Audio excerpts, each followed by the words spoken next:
Let's dive into CSL Ventures. So you guys mentioned that the private equity side had a heavy emphasis and focus on oil field services. Let's talk about the venture side and what the thesis is for that fund.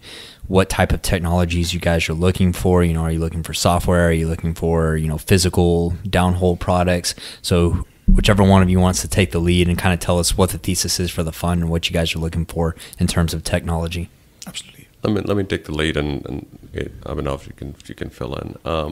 Overall, from a thesis perspective, as I mentioned, when we were incubating it, we felt strongly technology had a big role to play in energy. So we are focused on energy, or there needs to be an anchor in energy. One of the things we're looking at is really technologies from other verticals that we can bring to energy, and vice versa. So there's I would say broadly speaking, an aspect of energy and industrial as well. The thesis is heavily on the software digital side. So we want to look at companies that have a minimum viable product, have a few customers, and then time to market is a critical piece for us to give money back and returns to our investors, broadly speaking. So I would say we're looking at building a portfolio of 10 companies, out of which I would say 70% of the investments are going to be in the digital arena. Now, people use the term digital pretty broadly, and what we mean by digital is software, big data, IoT, analytics, that kind of.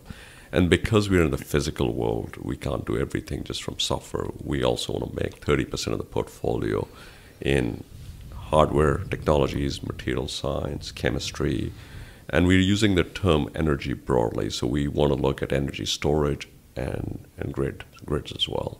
Yeah. Now, it's just not oil and gas it's specific. Not just, it's everything not energy. Oil and gas. Yep. We haven't put renewables into the charter yet because we have to learn how to walk before we're off to the races. So we're not looking at solar and wind. Yeah. And so I would say there's a bias if you look at energy towards oil and gas. And when we say oil and gas, it can be downhole, it can be surface, it can be midstream, it can be downstream. So we're not constraining ourselves in any way or form or shape. And then the other aspect which is important for us is an ESG aspect. That doesn't mean that every investment has to have an ESG angle, but that's a lens that we look at carefully as well. So we currently have made 5 investments. One clearly has a strong environmental aspect, and we're currently sprinting on the 6th opportunity, which has a significant safety aspect. So if you make that investment, let's say by next month, I would say 2 out of the 6 investments in the portfolio would have an ESG angle. Overall. I mean, I don't know if you want to complement that or something. Absolutely. I think a couple of additional points here. We consider ourselves as very hands-on.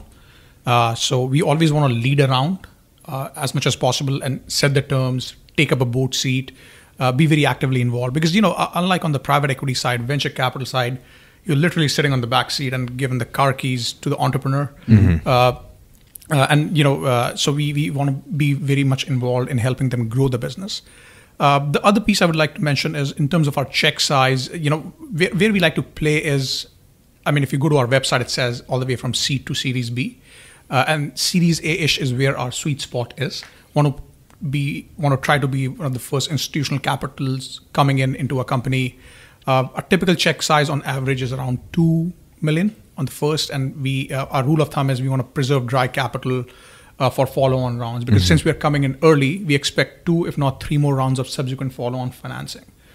So these were some of the things, and maybe the last point I'll mention is from an overall fund perspective, a lot of these startups, they find our parent private equity portfolio companies as a good deployment ground if there's a strategic sense, as well as potential customers. So in fact, a couple of our ventures company have parent private equity portfolio companies as their customers. So there's that strategic semblance between the two groups.